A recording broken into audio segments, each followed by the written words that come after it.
A couple of days ago, I got a phone call from a client who asked me to if I could speak to her auntie because she was having an issue or had an issue with her dogs in the park. So I said, yeah, sure. I took the number and I phoned her up. And she said to me, I was in the park with my two little dogs, Bichons, two little Bichons.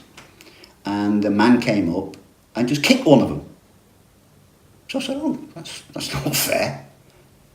She said, what do you suggest to do? I said, well, go to the police, report the incident to the police, get a crime number, a crime report from them, and log the problem with them.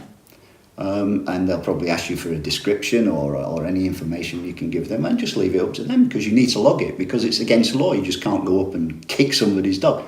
But I said to her, what happened? I said, did he just walk up and kick one of your dogs?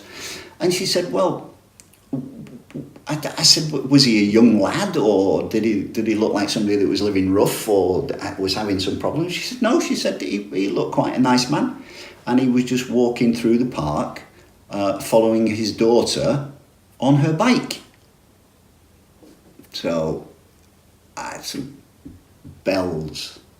alarm bells started to ring. So I said, okay.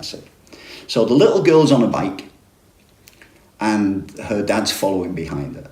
I said, well, what did your dogs do that made her dad want to kick one of them?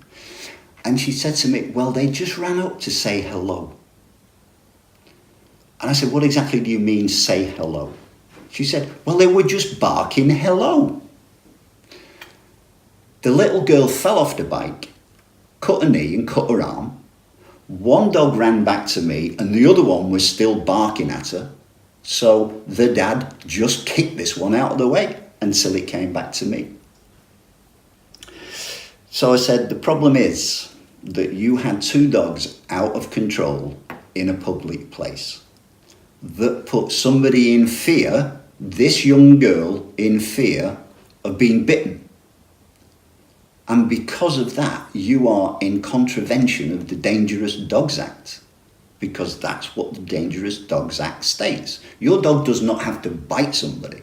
Your dog just has to put somebody in fear of being bitten. And if you're reported and charged and prosecuted and found guilty, you could be facing a substantial fine. So she said, but they were only saying hello. I said, no, they weren't only saying hello. They were barking at her. Obviously, the young girl who she said was about 5 or 6 was really in fear and fell off a bike.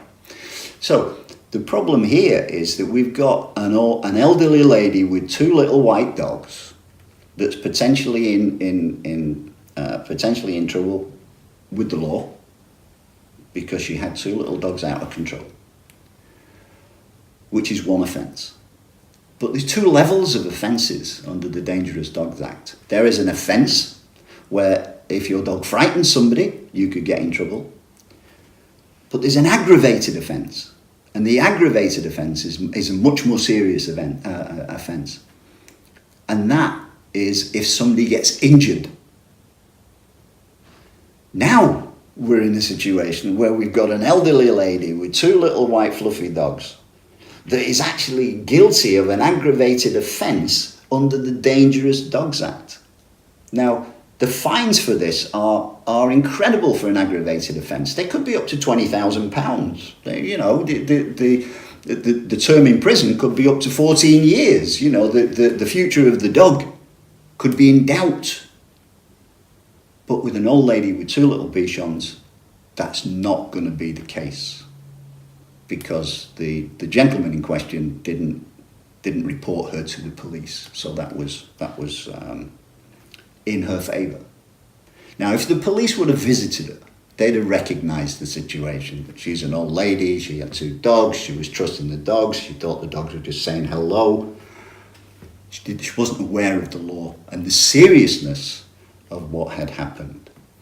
So, the point I'm trying to make here is that the Dangerous Dogs Act is not simply about Pit Bull Terriers or Filo Brasilia or Japanese Tosas or Dojo Argentinas, the band breeds. It's not about Staffy crosses or cross Rottweilers or Mastiffs or any of the big powerful dogs. The Dangerous Dogs Act is about any dog out of control in a public place.